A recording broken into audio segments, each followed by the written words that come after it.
Aloha, everybody, and welcome to this edition of the Flow. I love it. Hey, L, can you spotlight you? I thought I did. It's not showing up on my monitor like that. Let me Yeah, see. I'm I pinned do it. Okay. in Zoom, so check you Uh, out. no, it's weird. Sometimes when there's only two people, the extra screen will Okay, only how does it look for you leave now? me over here. No, it's fine. I know what I do. I'll just do it from Ecamm. I hate Okay. this. So I'm gonna prove it. So One for second. the We pin almost to work effectively, it should be with a minimum of two guests. three. Three. Yeah. Okay. Hold on. Hold on. It asks to grant permissions. There we go. You good? Yeah, that's me now. Cause I'm adding you to a placeholder camera so that way I can move it over. You see, that's how we do it. What's up, Talk Gary? We do it live. Paul? source Elgato prompter. There it is. All right. Now we cooking with Pam. Gangster. All Anyway, right, now now we're let's back in action. swear in.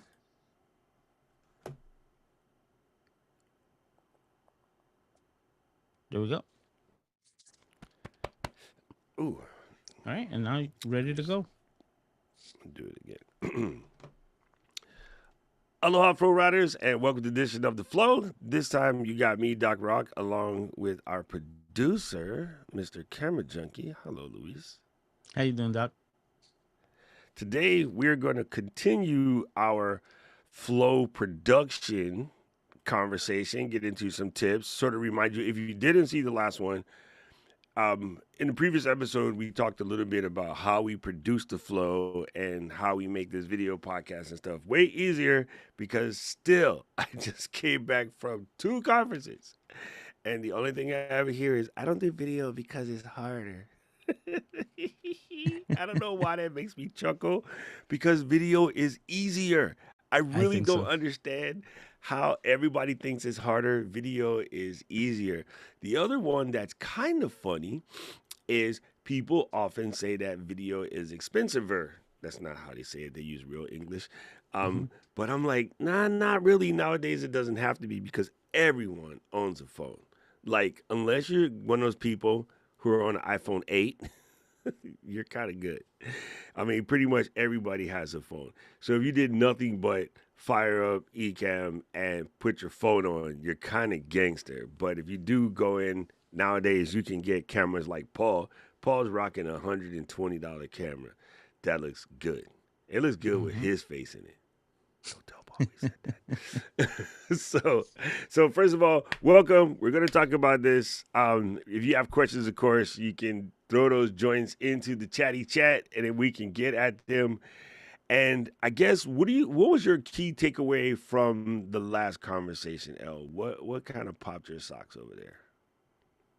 Oh, that was a couple weeks ago. So a lot has happened I since fully that understand this, but conversation. you do this every Tuesday, so But you're saying what was the thing that reminded me or like stuck out the most 2 weeks ago? yeah, yeah. Ah, 2 weeks ago, like that was such a long conversation. I don't remember what I had for lunch 2 days ago.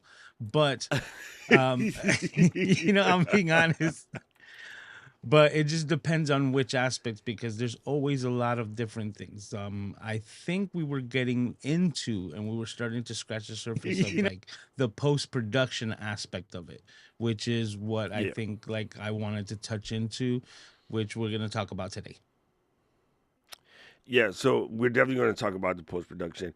I think so again, I just came from this conference and a lot of people were having questions about remote production and again, everybody assumes it's hard.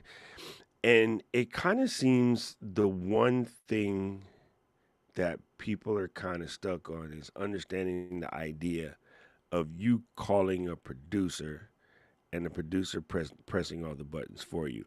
And I'll say as a person who runs their own show, and the person that gets to do this show where you're kind of pressing the buttons, I can't say that one is easier than the other, but I do feel, no pun intended, people, the flow of the one where I don't have to press any buttons is easier. And that's coming from somebody who is fully capable of pressing all the buttons. For the people who feel like they struggle with the concept of doing the two things at one time, I think the remote producer is an absolute. You should do it. Um, I You know guess the what? funny part of that, go. Well, what I would you just sparked part of the conversation that I just got reminded of, which is That's the host the job, Luis. Do you know how this works? yeah, exactly. So I'm messing with you. I'm let messing me with add lib to it, right? Let's add to it. But that you had actually mentioned that there were so many people who've actually have done productions, do podcast or video interviews, and have never been a guest themselves, which is like mind boggling to me because that's one of the big takeaways, like you just mentioned. I do all the button pushing. I've also been as a guest on other shows, and it's far easier to be a guest. Like even though we like the button pressing and we enjoy the production side and we know how to do it for ourselves, when we have somebody else doing it for you, is like going out to eat, instead of cooking your own meal. It's just, you you're going to 100%. get a completely different experience and you're going to get to enjoy all of the benefits of the meal without having to worry about, prep or cleanup. Yeah, that's true. It is exactly kind of like going to a restaurant. I definitely feel sometimes you go to the restaurant, it's like, man, I could have cooked that, but you also don't have to clean that. And Except you for save really, so really much high-end time. Italian restaurants, I feel like that about most of your basic Italian restaurants. Like I can outcook Olive Garden, but actually, I haven't been Yes. to Olive Garden in 10 years. but when you do go, you're like, yeah, look, I don't got to clean up. Like I'm pretty sure I can outcook CPK, Olive Garden, all of those basic kind of places. But as far as the Mama Canellis, yeah, I can't do that. Like she gonna smoke us. Yeah, So but it's the there's that. effort Okay. involved. Yes, is the ever the prep, like all of that little stuff. Especially when you go and you get something a little bit more highfalutin than you can sort of do at home. The problem is, I tend to go to pasta places and I get one or two things: creamy pesto, because that's the bomb. Also, super easy. Or number one, cacio pepe, which is simple, but when it's done in the pro kitchen, it's way better. It's some emulsifying on a regular stove that doesn't generate the type of heat that a pro stove does. Completely different game. Why are we talking about this? Never mind. So let's dive deeper into this. Quick reminder: this particular oh my god, I'm hungry now. This particular episode is brought to you by Shore. You guys know Shore; they're our favorite people. But we'll put a link to that in the description, and of course, we'll talk about them at the end. Let's dive in. So what has been some of the biggest changes for you as far as remote production workflow over, say, like the last 6 to 8 months? I would say 6 to 8 months, maybe even a year. I would still have to say the biggest change and addition has actually have to be Ecamm for Zoom. That whole integration and everything to be able to host a variety of different, guests, a lot easier, offloading a lot of the production or like the how you say the strain that you would put on your system, loading that off to Zoom and having them handle the audio and video to allow the production on the Ecamm side to work better. I have to say it's got to be the biggest thing for me within that time frame. Love that. Love that. Now, Gary just mentioned in the chat that to Gary, your biggest highlight from the last episode was Stream Deck. And since we're going to talk about updates, I want to talk about the new Stream Deck software that brings in virtual Stream Decks is bananas. Rich hates when I say bananas, but you know what, Rich? Too bad because it's bananas. It's Okay, well, really you can bananas. tell me a little bit about it because I'm not familiar. I haven't updated recently. Okay, so you have to go to Stream Deck. You have to go to Elgato website, go on Stream Deck, and then download the beta version of the software. But what they Okay. basically did was allow you to build Stream Decks that are on screen. And cool if you happen to sidecar an iPad because there is Stream Deck Mobile, but it's semi-limited. But Stream Deck Mm-hmm. Virtual is crazy, and it can be whatever shape you want. It can be as many buttons as you want. It can do everything. This is not weird. And I have to point this out because people get very crazy. Well, how come you still need a Stream Deck? Because they sell Stream Decks, homie. Like this is how business works. never mind. I won't say bad words. People are mad because you have to have your Stream Deck plugged in at least once every 30 days in order for it to keep going. It is not a replacement for the Stream Deck because it's free, It's an addition to. right? It's an addition to it. So you do need to plug your Stream Deck in. But if you're a person who's limited on desk space, maybe, or you just want to build out something crazy, Paul kind of Stream Deck, Paul could take one of his monitors, right, and like put it right above the Elgato teleprompter or right below it, and fill that sucker with Stream Deck buttons and actually shape and group and color code them. So like there's a purple one for my show and an orange one for the Ecamm show and like a different color one for another show. Like Paul can go to town in these things. And you do not have to sidecar your iPad. But if you do, that would give you a touch surface. I actually own a monitor that's over here just out of sight. It's called the JSOX or JOX actually, but JSOX. I don't know why I call it JSOX. Maybe it's because I'm a Red Sox fan. That is a touchscreen monitor. So for instance, I could put that over there, put both of them suckers on there, right? Fill it all up with buttons, and then do it pat, pat, pat, pat, pat, pat, like it's bananas. So go to Elgato. I'm trying to find a link. Paul will find a link, but basically go to Elgato, get the demo, not the demo, the beta, download it, and you can create some virtual Stream Deck buttons. And since it's been about 2 weeks since it came out, I'm going to bet that somewhere between Neil and Alec, there's already like a tutorial on how to get up in there, but it's relatively simple. It's relatively simple, and it's really cool. And again, because it's on your computer, you can go to town with like cutifying your buttons and making them straight gangster. The other thing that came out, which works good for us, is the Stream Deck modules finally dropped.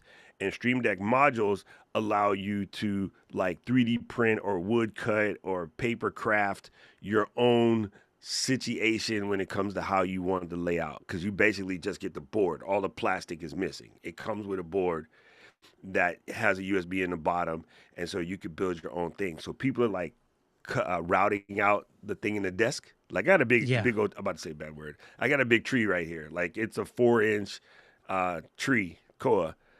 Not that I'm going to do it because this Yeah. is an $8,000 top, but I could route a hole in it, put the decks If right in there, and then tap, if tap, it tap, were tap. IKEA. Like, you know what I mean? Yeah, if it was IKEA, that boy get cut up. That boy getting cut up. Costco, 250, that boy getting cut up. 8 grand Exactly. for a tree. Nope. No, I didn't pay 8 grand for this tree, but if I were to sell it to somebody, that's what I could sell it for. I made it myself, so the blank slab was probably about 4 grand. It's Anyway, funny because my it's super mind dope. went right there because as soon as you started talking about it, my mind jumped to those external touchscreen monitors that you could just put off to the side, connect via USB-C, and you're set. Like you really are golden. And because it works with the original Stream Deck, you can switch pages on a button on the Yes, Stream Deck will give you like yes. unlimited virtual You on use that the touch Stream Deck screen on to the side. control the screen one, or you use the screen one. You can vice versa. Like it's pretty sexy. Rich did have a question. Rich says, "How do you sidecar your iPad? Either throw a cable in it and it comes up, or you can do it wirelessly. Like both directions work. Mhm. All you need is, I think, in an iPad that can go like iOS. I want to say 12 and above. It's been a I minute. think so. Yeah, So it's if they're in the same network, you can just sidecar it, and if it's not, you put a cable in it, and then you can set it up as an additional display. So yeah, super cool because then you can put everything over there.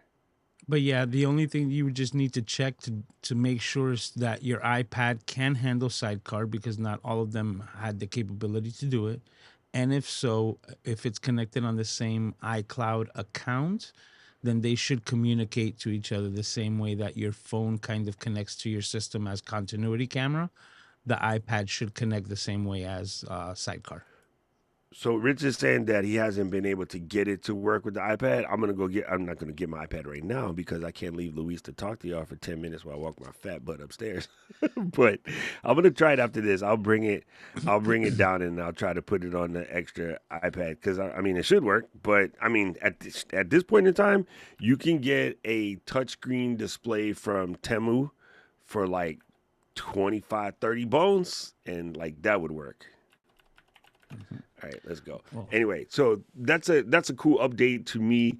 Um, I think one of the other new tools, and I guess this one will go to my buddy Rich.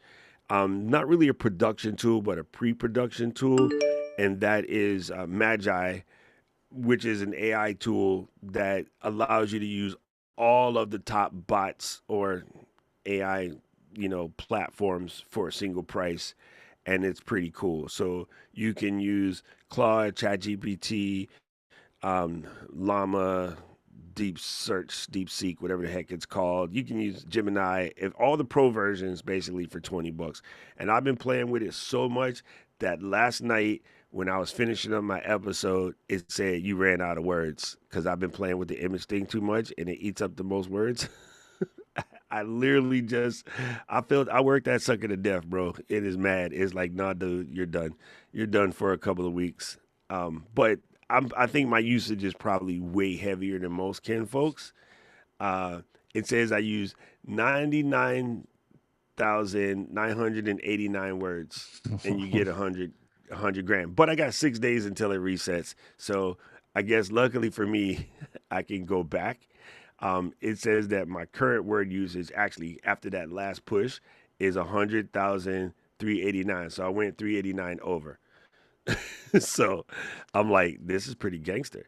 This is pretty gangster. Now it's been less than a month for me, so I might have to go to a bigger plan because I beat the brakes off this sucker. But it's pretty cool, and I will say I have to give my apologies to Rich and them who've been telling me you should do this. I'm like, whatever, man. You should whatever, man. It's actually dope. It's super dope. Rich is telling you you can reload more words if Yeah, necessary, yeah. but He said I could top up. If I let me see, I can top up for 5 bones. I could add another 10,000, or for 25 bones, I could add another 25,000. So yeah, I'll probably do that rather than stop because I'm having way too much fun playing with it. hmm All right, so let's think about something. Um, I'm trying to make sure that we cover any questions that came with the last time that we didn't get to. Um, but let's dive into sort of the guest prep because this was one of the things that came up when we were at Kit Craft and Commerce last weekend. People talking about guest prep. So you have a really cool situation. So maybe pretend I'm a guest and go through what your thing looks like. Okay. all So right, we're cool. gonna roll credits, and this is Luis showing Doc how to be a guest on the flow. And five, four, three. How you doing, Doc? Welcome to the flow. Well, Hi. How's it? How's it? well, How's it? if Doc were to be someone that really doesn't know it, the first thing that I would do is to make sure that he's comfortable. And then the first thing that I check is to make sure that the audio and visuals are good, because that's usually the main thing that the guest is worried about on their end, right? So, right off the bat, you say, okay, you look and you sound good, right? And if it doesn't, then that's the first thing that we fix right away. And as soon as we get that, it usually sets the guest at ease because now, hey, you know what? The rest can be taken care of. The next step that I do, and I'm going to hop into live demo mode real quick. Make sure we're showing you. Yep. The next thing I do is that I walk them through the run of show, which is what I have here off to the left hand side in my scenes. And as you can see, the first thing that we have there is the intro. Then we have, it says DNK, which is Doc and Katie usually, for 20 seconds on the first screen, which has the flow and the names. And then it automatically switches to like a less, graphically heavy scene. And that's the next step. So if it's usually Doc and Katie, I don't have to explain this to them. If there is a guest, we have a 3-person shot right over here, which is usually the way that we set it up, and I'm walking them through the entire steps.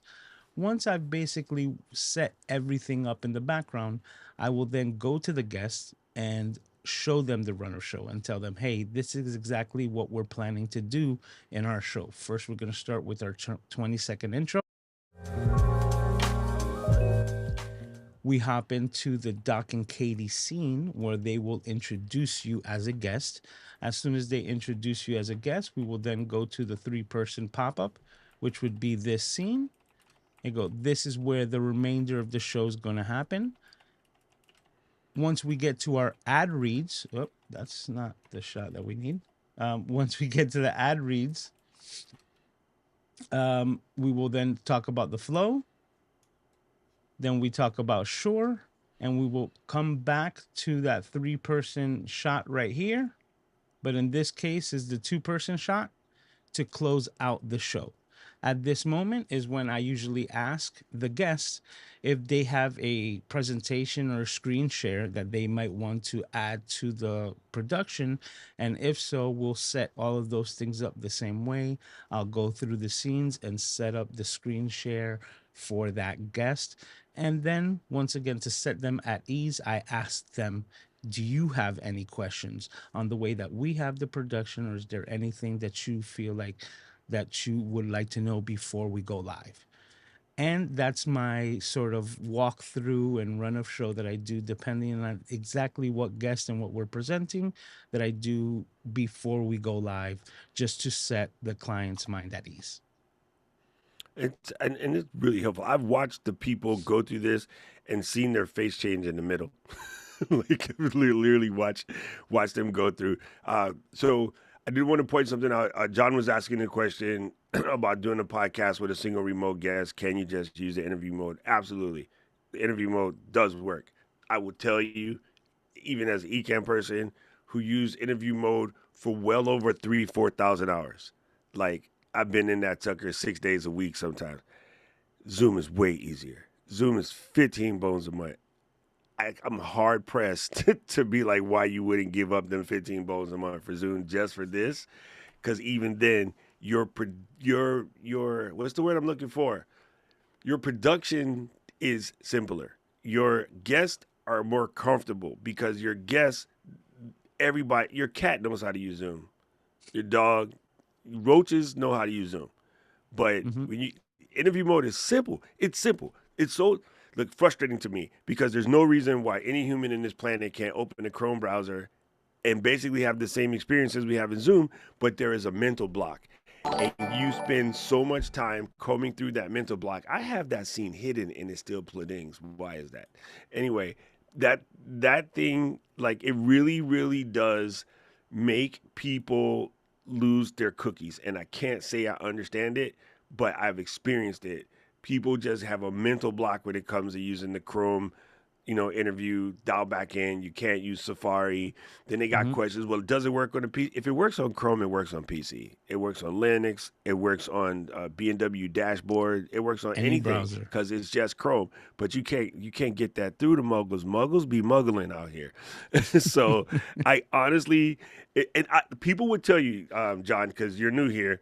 I was the most anti-Zoom person in the planet. I was like, nope, nope, nope, nope, nope, nope, nope. It's way easier in Zoom. The audio, and one thing that Zoom does better than anything else, when your internet goes dumb for your guests or yourself for that matter, Zoom has the best video compression in the world. Everybody else will turn into a bunch of pixels, but Zoom will try to hold it down, and they hold it down better than anybody. So this is not even an advertisement for Zoom. I'm just saying, right? When your guests get bad internet, they start to look like this, and there's nothing you can do about it. And then your audience is tripping. But Zoom, that was me. I did that on purpose. Luis, don't I panic. know, Don't but it was panic, well bro. timed. It Because the was other well one is timed.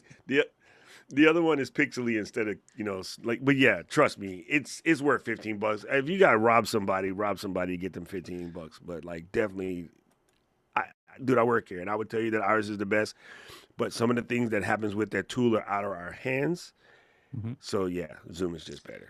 I'm and sorry. and I it's hate to just be the become bearer of bad news. synonymous with like virtual meetings, because Straight you up. know, Yeah.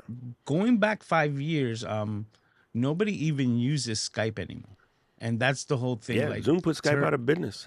exactly. So that's why I said, like, it's just become synonymous. The way that you would say, "Hey, search this up," you will literally say, "Hey, Google this," because Google has Yeah. become synonymous with search engines. I feel that Zoom has just become synonymous with that meeting, and it's just easier for people to say like, oh, I'm just gonna hop on a Zoom meeting instead of telling them, hey, I'm gonna bring you in through interview mode. And maybe even the word interview mode, right? Interview is probably one of the first things that they hear that they're like, oh my God. But it's basically the same thing, and it's just another way of connecting. John said, I love it. Muggles. Yo, muggles is my word, John. Sorry. Hmm. I use it all the time. But yes, it is so much easier. It'll make your guests more comfortable, and it's one less thing you have to worry about. And then you can just sort of follow Luis's kind of like, go down and show them what you're going to do, and then they feel even better. So, super cool. Let's dive into some tools that we get into. So, um, we use a combination of Calendly or SavvyCal to book interviews. We were heavily Calendly. We're starting to move over to SavvyCal. They're both very good tools. Just SavvyCal works better for teams, and well, to us anyway. And that's what we're using for our team calendar. So we're starting to move to that. On my personal show, I use Notion, and I go live ahead of time, and we show people the mess that is Mary Lou and I building and running a show in Notion. On this particular showgram, we're using Milanote, and Milanote is great because it's a little bit more visual, and we don't have to worry about our associate producer Paul, who's 95. He can see and know what's going on. It's a lot easier than Notion. No, really, what it is Notion is straight line or linear, whereas Milanote is kind of like a whiteboard. You can put junk wherever you want, line things up, move them around. And so we use those tools for sort of planning our setup, right? And what else do we use? So we have that we use PodPage to that doesn't really count, but you can set up a guest injection form on PodPage, which I talked to Katie about. Paul said I got hair. Shut up, Paul.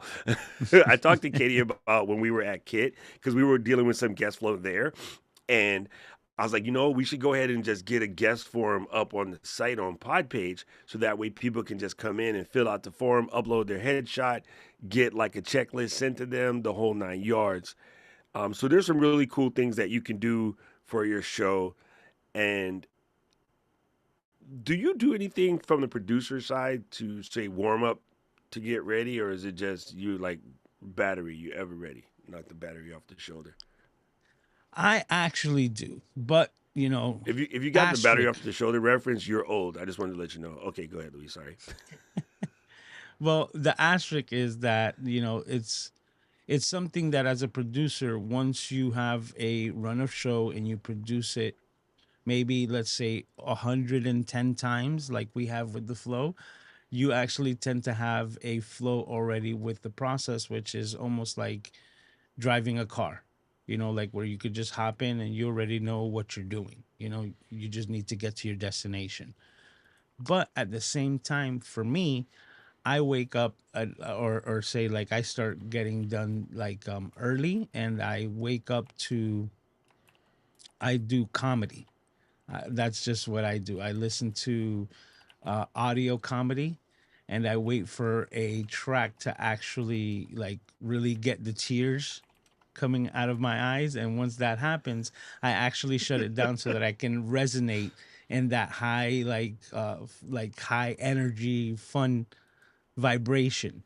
Because a lot of times what's happened to me is that I listen to another joke that's not as funny afterwards, and it kind of brings you down, so I kind of just get the RPMs high and just leave them there. And that's what I do on my productions and also my own live streams, just to keep it more lively. That's super good. That's super good. I like the idea of getting into the flow. I normally just drink coffee, but but That's going from 0 to there's 100.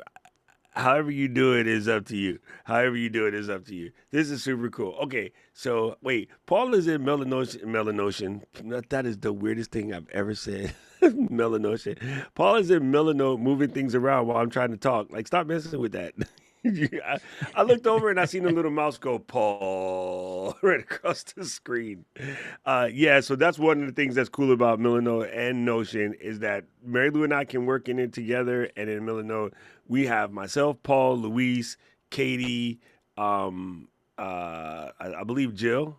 or yeah, but we're all in here just sort of moving things around, which is super cool. All right, let's get into sort of the file management part because Oh this is no, what that didn't blows work. people. Oh, there, you can leave it there. Go ahead. Let's talk about this real quick. So you Well, see, hold Paul on, is let in me. there. This is just our running show. Did you just substitute my whole face for a screen? No, that's what I was trying to bring up the Miller note, but apparently that scene got messed up. So we'll continue. All right, don't worry. I have tutorials on Melano. If not, we could do a whole show on how we do it, because it is kind of a deeper conversation. But that's super funny. Uh, Paul got me thinking about Secret Squirrel now. I always used to say that. Oh my God, that was one of my favorite things. Stop moving that cursor around, Paul. Damn it, you're messing with me. Um, one of the other things that's really big about this is the file management, bro. You're going to generate some files. Yesterday, I'm having a Yes. conversation with Brandon, right? As you know, he's one of our newest sort of um, Ecamm fam, and he's big into producing things. And so I was just showing him some things in Zoom, like how he can level his show up, and which is crazy because his show is top level. Like it's kind of top Yeah, level, he's but Brandon is like me. Each one teach one. The next one got to be doper than the last. And we were on the phone for on the Zoom for about an hour and let's say 15 minutes. And I opened the Zoom file after. Yo, that sucker was 40 something gigs. Cause I was showing him how to do, Zoom speaker switching and much cameras can come through, things of that mm-hmm. nature. So it can get a little crazy. I'm gonna give you two crazy suggestions if you have a smaller system but you want to keep these files on deck. After you finish your edit, I drag all of the OGs and the output that went to Zoom into something called Shutter Encoder. And I just say Shutter Encoder, shrink these suckers, make them small because it will compress the files and maintain the majority of their original quality. But when I compressed that file that started out at 24 gigs for one particular file in general, when I was done with it, it was two. And I looked at them side by side, and they're pretty good. So that's good enough Wow. for doing clips, good enough for doing social, things of that nature. So that's what I do when I get something like that that kind of gets out of hand. You can easily make it smaller. If you're a set app user and you have permute, you can do almost as well just with compressing it to like an Apple TV format. I know what I'll do. I'll probably make a tutorial on how to do it in set app and throw it up on my channel. Because Shutter Encoder is a little bit more involved and you can get Mhm. smaller, smaller, smaller, but set app can handle this bacon. Like it, I mean, the permute that comes with set app can handle it pretty good. It's just not as good as Shutter Encoder. But I'll show you how to do that because if you want to keep your files, but you just can't be filling up all these hard drives. Just set up a little script that on Sunday when you ain't doing nothing, it just goes through the folder and just chomp chomp chomp chomp chomp, and then you're good to go. Throw the rest in the trash. So that's one thing that I do. Do you do anything differently as far as like getting your files prepped or storing them for future reference? Well, the prepping thing, I need to start doing that shutter encoder fact because that's for my own stuff. I actually have that program and should be using it. So that's just a great tip. But luckily, when it comes to this production here on the flow, we also use another program or application called Box. And Box is kind of like Dropbox or iCloud or another form of storage. But through Ecamm, we have a substantial amount, unlimited, I believe. And Yes, because of yes, that, I haven't been dealing a lot with the compressing before I kind of like offload those files from my computer into Box, but I do it rare, kind of fast, so to speak, because as soon as I get those files, and as a producer, another asterisk, 50 gigabytes of data, it's usually like my weekly amount of consumption and data per show per week. So even if we're not sharing anything when it comes to the files that I get from Doc, that are created here standalone, the ones that I get from Katie or a guest, 50 gigabytes of data weekly is like average. So once I've compiled all that, and then I take the files that I'm going to use and I put them into the editor, my case, Final Cut Pro. Final Cut actually creates another copy of the original files, and that's the way that I have it Yeah, set I up do. so that I don't have to kind of be going back and forth. Or if I need to, like move that project onto another computer, I'm taking everything that I need with it, and I don't need to rely on the original files on the computer. As soon as that happens, I don't need that extra 50 gigabytes on my machine. So I take it and I throw it right into box, organized so that it's stored away, and I just like offload it as soon as possible. So the time that I would use to kind of compress it to then upload, I'm just using it to upload directly to box because unlimited is just easier in that aspect. So that's what I've been doing. But for my own stuff, I need to definitely start using the Shutter compressor because no Shutter encoder to compress those Encoder. files. And crazy, I just added another 18 terabyte drive to the Synology, Hmm. so I have more space. And the funny man, it takes 3 days for that sucker to process. And I was leaving, Wow. and I was like, I stuck it in, it didn't grow yet. It is like it has to do the calculation, and as full as that sucker is, like over 50 terabytes, it took 3 days for it to process, but now I got more space and I'm good to go. And I think I'm gonna buy one more just to make it faster. The crazy thing is, I did something that I'm a little terrified of, but I'm like, you know what? I'm a risk taker. I actually tried a renewed one because it was what was in stock, but the renewed one came with a 5 year warranty. So I'm like, all right, Western Digital, feet don't fail me now. I ordered it direct from Western Digital though, so that made me feel a little But better. here's another thing that you're putting it into a NAS. Now, if you were Yeah, so using it's safe. a like a refurb That, and it's the only yeah, drive, I don't recommend yeah. whatsoever. But That's why I did it. I'm like, it yeah. comes from Western Digital, and what they said they did right is sometimes when you build a drive, I do understand circuitry. Sometimes you can get a bad circuit board. The platters passed all inspections. The circuit board was messed up. They just swapped the circuit board, which is actually easy to do. You could do it yourself Hmm. I with have a done little bit it of solder on skills. hard drives Yeah, back in so the have day. I. With a little solder skills, you could do it yourself. But they said all he did was swap the circuit board. All right, cool. 5 year warranty. Bet. I ordered it straight from Western Digital, and I got an 18 terabyte drive for $219 Oh, that's and some good. change. That's good. It's right. Holla back, young and Yeah, what? because that's So the I said, all price right, I'm of gonna 8 risk it, gigs. right? So I'm gonna let it see Hmm. what goes, and then I'm gonna throw it. I'm gonna throw it back, get the next one, and put it in there just for speed because when you have more space, your NAS moves quicker. But yeah, I do store a majority of my things on the NAS, and you will generate some files. Let's get that straight. It's a matter Hmm. of if you're comfortable with re-downloading your source directly from YouTube, then you could throw it away when you're done. Some of us weirdos keep it all. Like I got all of the Zoom calls, all of the video joints from the very, very beginning of doing this my show, like 5 years ago. So it's kind of Yep. crazy. I Digital should probably hoarders. go back.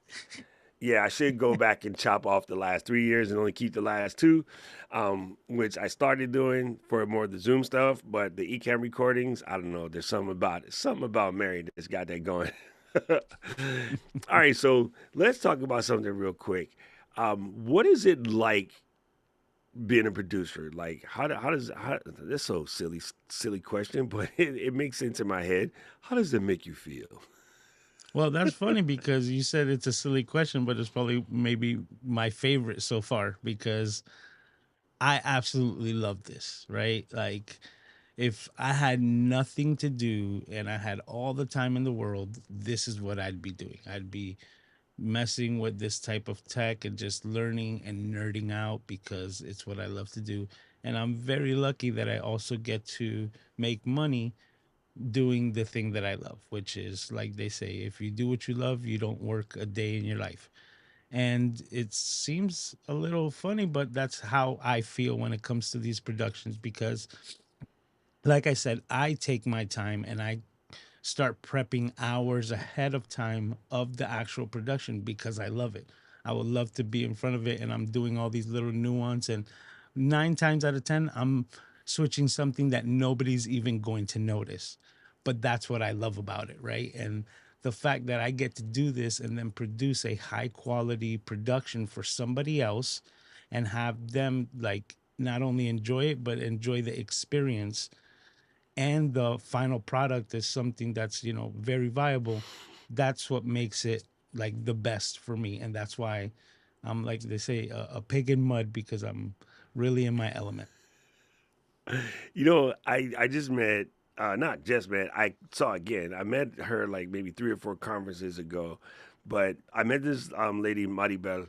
She's a Puerto Rican girl, of course. And her husband do a show on the freaking Golf Channel, and she's Louise for this show on the Golf Channel. Nice. And like, it's when you see somebody who's like podcast producer on like the large scale, I'm like, yo, there's a lot of space in this part. People are looking for that lane. And I had mentioned something in a video a couple days ago on my channel where I was talking about maybe you come to grips of I don't have as much time to be in front of the camera, but I'm super, super dope behind the camera. If you're an editor, if you're a planner, if you're a writer, if you're a producer, if you're an executive producer like Paul who can get that click up, Paul is like a freaking chef with ClickUp.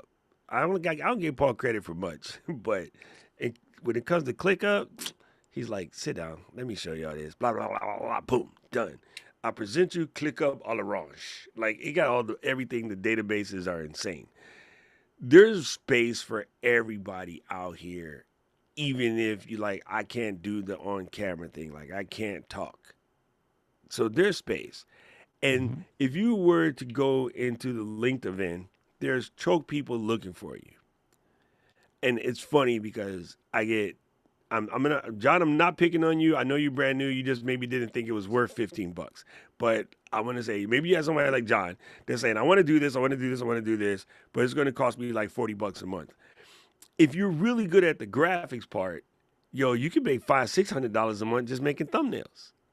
So that way you can add that 50 to your show and get down with the get down, right? There's people like Yeah. Paul who would be guest management, sending out emails, making sure it's called a wrangler in like production, right? Paul would be a good wrangler. Like he's gonna get the guests. He's gonna call Chris and make sure that Chris and Jim show up 15 minutes ahead of time. He's gonna email Chris and Jim on Wednesday and do the tech check and make sure that the internet is good. Now Jim lives in Atlanta. He got like 5,000 by 5,000 AT&T. Chris is in Georgia, but he got Peach Wireless. I don't know what he got, but it ain't the same as what Jim got. So Paul would call them, get them on the behind the scenes, make sure everything is like flowing, right? Check if they got any links, if the deal casters book tour is happening, he'll have all of that stuff, right? He's gonna prep everything, get it together, and then he's gonna pass that off to Luis. He's gonna send the Lolo to say Katie and I, and he'll gonna be like, okay, this week when they come on is going to be Chris's birthday. Make sure you give him a shout out. And turns out that Chris really loves the Detroit Lions. So if you want to throw that in there some kind of way, blah blah blah. Like why he like Detroit Lions, I don't know, but whatever. Honolulu Blue, I'm gonna let him have it. So that's what somebody like Paul the Wrangler would do. There's a whole space for that. Like legit, there just is. I watch the people that do it for other people at Kick Conference, and we were talking like the big time. I know who the Paul is for Pat Flynn. I know who the Paul is for Nathan from Kit. I know who the Paul is for Jay Klaus and for some of the other people that we work with, right? So Hmm. the biggest players they have people like that. So if you're good at that type of stuff, put your folio together. Knock yourself out. There's a lot of room in this podcasting space that doesn't necessarily have to be in the front. And I would tell you, call Luis and like, buy a session with him and have him show you how to remote produce because yo, it's the money to be made. Like if you Yeah. got the time for it and the patience, well, I don't have the patience.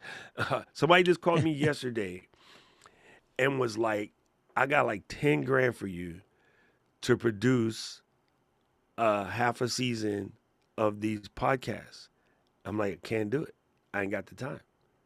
I wish I did. S- you Send them know, my link. they want you to be here. unfortunately, because they don't Yeah. understand how remote production works. And the other part is you're gonna have to get your polale kala e mo mai kaino mahalo. I don't speak fluent Hawaiian, but I understand enough, so I can Mhm. handle it. But I'm telling you, it's out here. It is out here. I legit just Absolutely. had this conversation yesterday. I'm gonna have to put them up with Brad because Brad got a new kid to feed now, so that's cool.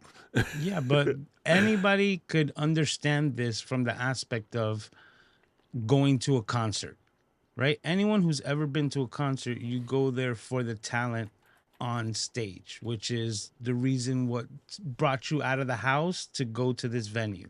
But the thing is that there are so many people right there behind the scenes, the audio mixer and sound engineers, lighting, the grip crew, so many things that need to be done correctly behind the scenes so that you can get that high quality production. And they are just as important, not more or less, Oh, but just 100%. as important Just as.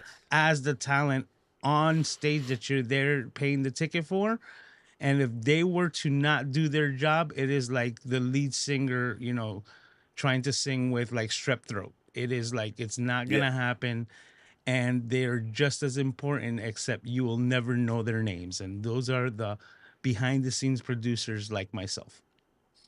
If I was going to go to see Taylor or Beehive, I would show up early and just like scope out all of the tech. I'd be scoping out the sound boxes, the whole 9 yards. I'd be seeing how many flyers they have. You know, when they build a speaker array that hangs from the ceiling, those are called Mm-hmm. flyers. I'd be scoping out the flyers. I'd be talking to the guys about what type of wireless monitoring systems you're using. Like I would scope out the whole thing. And during the show, when you're supposed to be watching Tay do her thing, I'll be looking at the sound man. Be like, what he doing? Oh, he got a SSL. That's incredible. That's what I would do because I've done it before. So Mm-hmm. like I know for a fact, when I'm going to see when I went to go see sumo here, right? I'm watching what the camera guys are doing because they're basically invisible, but they're Yeah. they're getting these great shots for the overhead, and I'm like looking at how they're doing it, and it's a Fujinon box lens, 50 mil. It's just anyway, yeah, 100%. So Luis is on point there. All right, gang, we're going to crack open some Q&A so you can get on. And I'll start with Patrick because Patrick said, which headphones are you using, Doc? Patrick, are you related to Rich? Where's Rich? Anyway, I am using these. What is it? Paul put the link in the chat, maybe, but these are just generic KB ear. There you go. They're like 20 bones on Amazon. These are absolutely the best. Um, and I Now, I keep backup copies. There you go. No relation. Rich and Patrick are not related, yeah. but yeah, these are really good. Amazon, $20. These are particular KB ears, but they're also sold as CAA. Sorry, CCA. Mm-hmm. Thank you. Let me get that straight. KB ear, CCA, Lin Soul, um, KZ, ZSN. KZ. They're all the same basic. One driver, one bass driver, sub $25 in ear monitors. They're all good. They're basically the same, just probably two families that make like 60 different brands, but they're phenomenal and they're so cheap. And my favorite thing about these is the cables is replaceable. So if you do have a dog or cat or something that does something crazy to your doohickey, you can just pop it off, get a new cable. As a matter of fact, I have a new cable because this cable's starting to oxidize.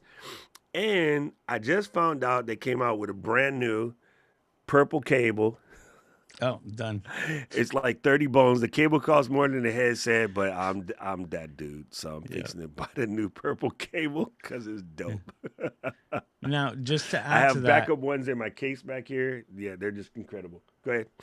well, I wanted to add to that because that is ideal when it comes to production to have a wired setup. Now, me as a producer, just asterisk, these are wireless headphones, but I'm using them in a wired manner. So even though they're the Apple AirPods, these are my older set that are actually not connected to any of my iCloud setups.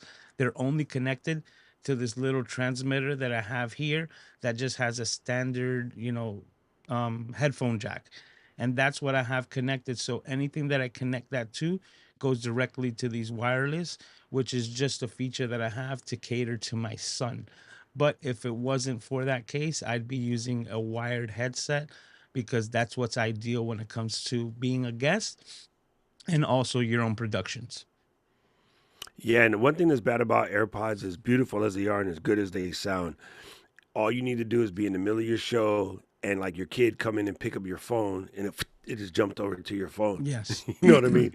Or, maybe you hit the mouse and accidentally wake up your secondary computer or your iPad or something and the Yep. sound would jump over there and then you're like absolutely lost. So yeah, I don't normally recommend it, but that thing that Luis And has, I that's actually why. have in my alpaca, my day pack, because when I fly, I just plug that sucker into the back of the headset so I can listen to whatever's on the back of the airplane seat if I don't, in the beginning stages where you can't get your iPad out or it's up in the Yeah, and ceiling or just to something weird. clarify, like these AirPods are not connected to any other device, so they won't automatically jump to anything. They only have like eyes or communication for that device. That's why I use it because the only communication is to that dongle. So that's the way that Yeah, I bypass it. 100%. 100%. Now, while we're waiting for your questions, I do want to remind you we do have a free podcasting course. Paul did put the link in the chat. Make sure you go and check that out if you're just getting started.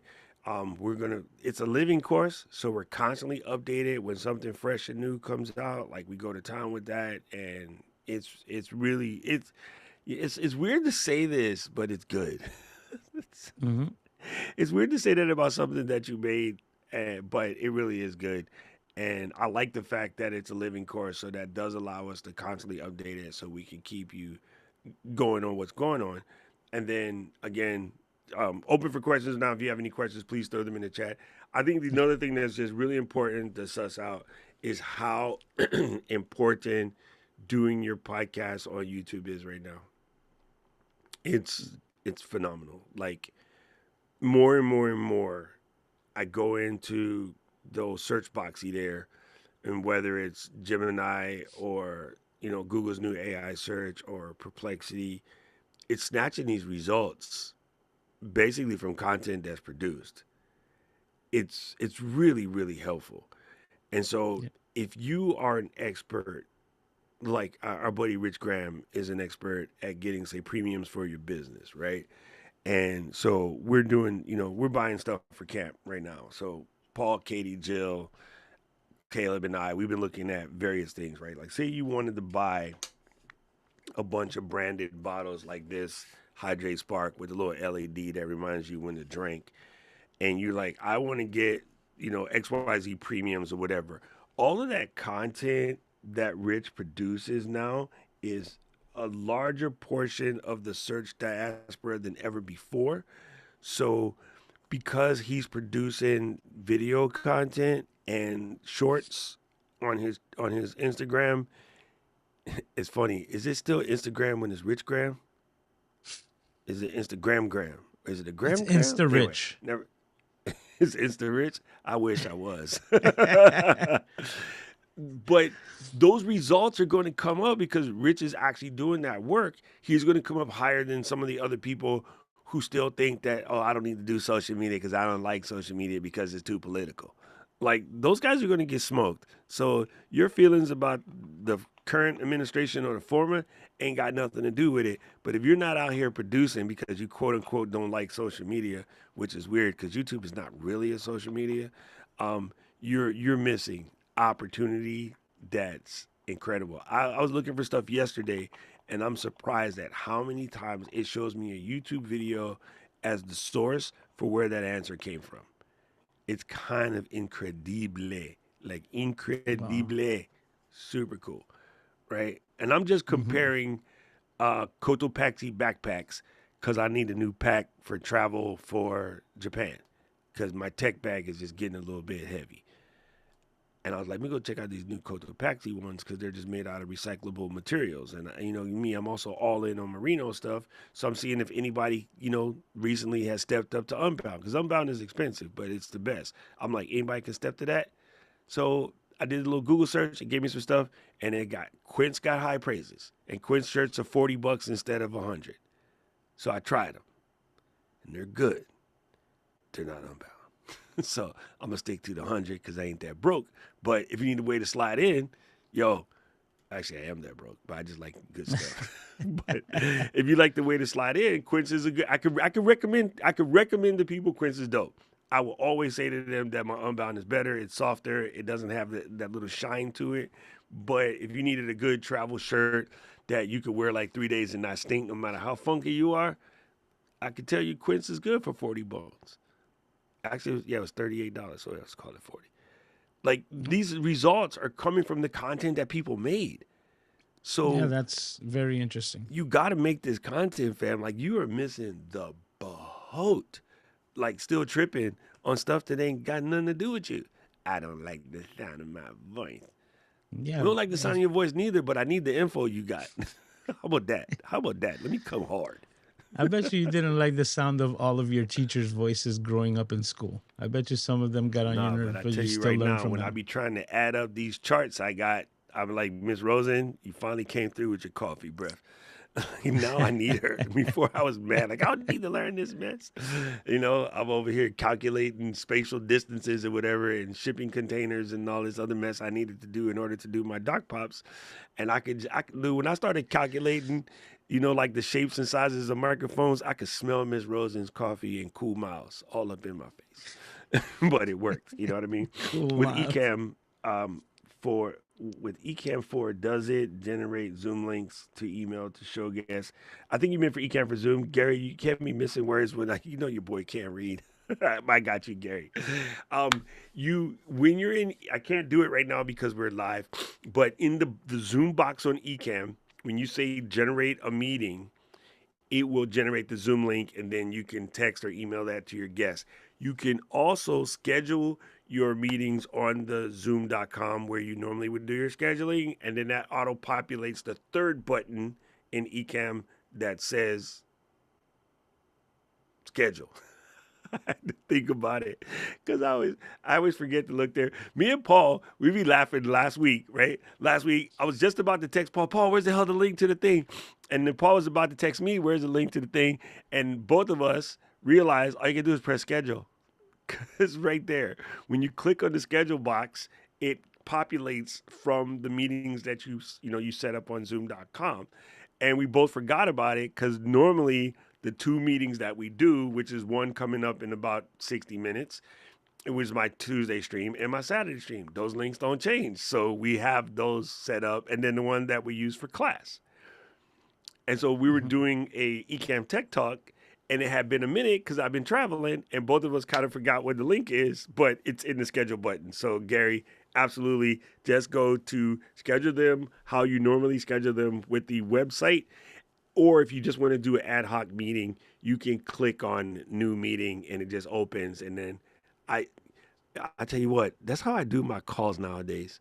When people say, "Hey, you want to jump on a real call to do something quick," I hit the Ecamm for Zoom, open new meeting, and I send them a link. Like super simple. Brandon Mhm. is just like, "Hey man, I want to check out something with my sound. I need to understand how the sound flow works." Boom, here you go. And in seconds, he calls in, and then we were like, "Wait a minute, this is backwards. In order for you to hear this, you should send me the link." Okay, okay. We hung up real quick. He sends me a link. We jump on, and then we just knock it out. And I showed him how to do some sort of production stuff. This is like it's really good. I do all of my calls with Ecamm for Zoom now, Gary. So first of all, fantastic question, and definitely just go to town, have fun. One thing I must say before I forget, people, I'm going to go Allen Iverson for a moment. The most important part of this, practice. We talking about practice. Send a link to Chris or Rich or Luis or somebody and practice. And Luis mentioned it earlier. You need to know what it feels like on both sides of the equation. You need to know what it feels like for you to be running that Zoom call, producing that show. You also need to know what it feels like to be a guest of that show. If you want, you can just put a link in the community and be like, "Hey fam, I want to practice hosting guests in Zoom. Here's a link. Just post it up, sit back and relax." And within a couple of minutes, somebody like Matt would be like, "I ain't got nothing to do. Let's come through." Right? And then vice versa. I need to feel like what it feels like to guest. Can one of you guys fire up a meeting and send me a link? Yo, Matt's gonna come through. He gonna have these little sticks like this, and then you're gonna be like, so, you know, like it's so simple, family. The Ecamm community, this is why we love them. Everybody is so willing to help. If you just said, "Hey, I got some time on Saturday from this time to this time. I need to practice my Zoom," people would be like, "Bet, let's go."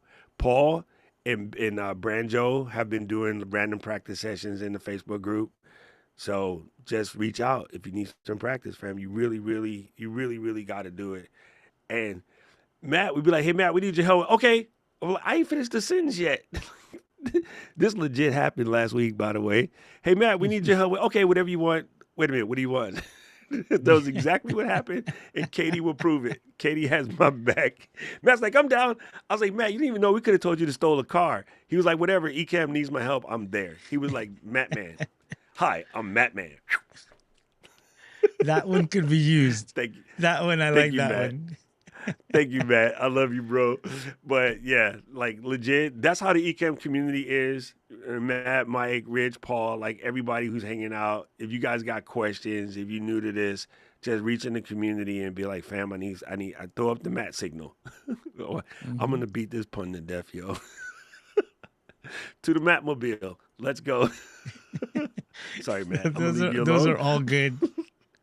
Sorry, Matt. I'm gonna stop. I'm I can't Batman. believe I'm spouting DC stuff because I'm Marvel all day. I hate DC, but it's for Matt, so I'll just let the love go. um, is that make sure we got everything. No, always waiting until at least 30 seconds to the show is much better. Aaron, what you saying? What are you telling Paul? Aaron, you scared me. uh, thank you, Gary. I appreciate you, bro. If you have any questions at all, please, people, just drop your questions in. We're down to help. This video podcast and stuff does not have to be scary. It does not have to be complicated. And Chris mentioned something way up in the chat talking about. Um, he said just being smart. Chris mentioned something way up in the chat talking about these headphones. It's really about clarity and doesn't have to be expensive. And I say that's the same thing about doing a podcast in general. Chris is right. With decent lighting in your phone, you can produce something cool.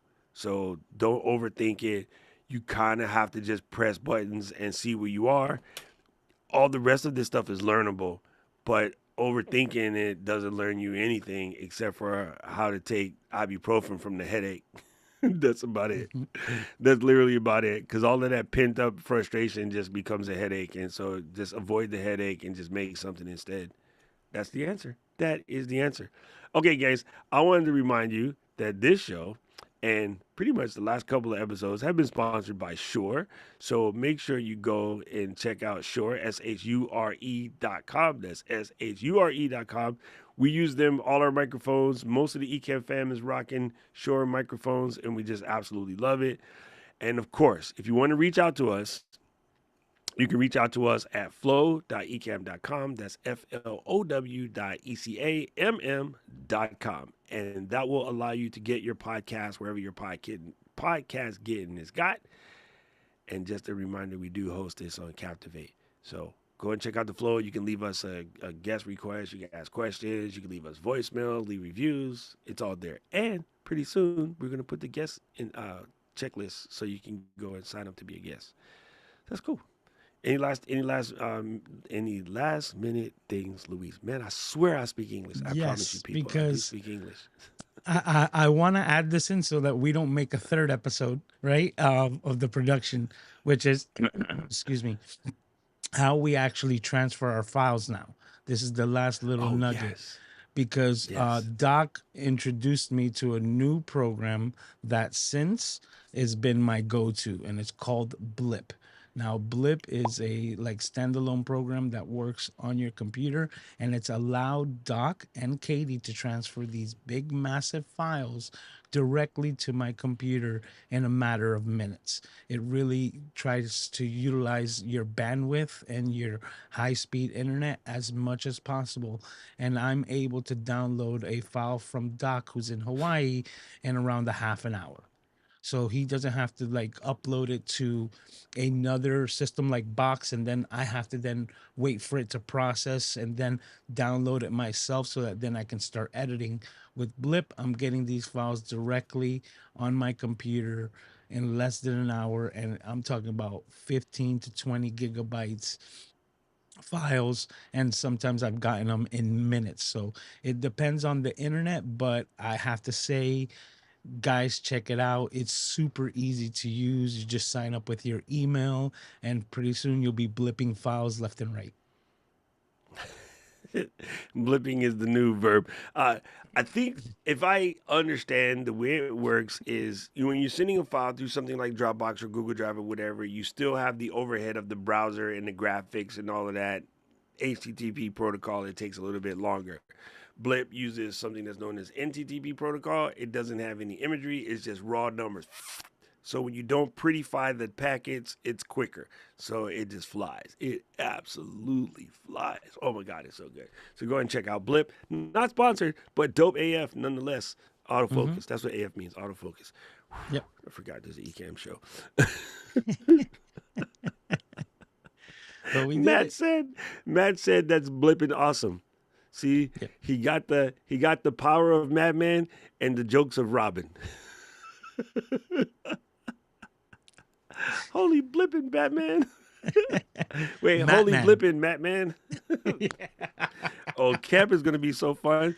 I'm buying this dude a cape and some glasses. We're gonna have Matt walking around with a cape the whole time at camp.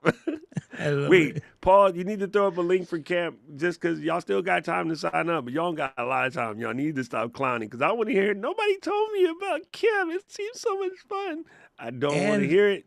I if don't want to hear Paul it. could drop the link to Daniel's course for live producers, because he just did it and you have availability to watch the replay. So that's something else that's also good if you're looking to start being a remote producer for somebody else and you're looking to get into this. So something good to check out. There you go. There you go. There you have it. Family, thank you for watching the flow. And you know what we say around here. I answered you, Aaron. It only moves media, it does not cloud storage. So that's why it's free, because otherwise it would be costly. But yeah, thank you guys for coming through. I appreciate all, all of the times you guys show up and help us, help you, help yourself. It sounded good for like a half a second, and then it just went all the way off the tracks. Hmm. Thank you guys. You know what we say around here, Flow Rioters out.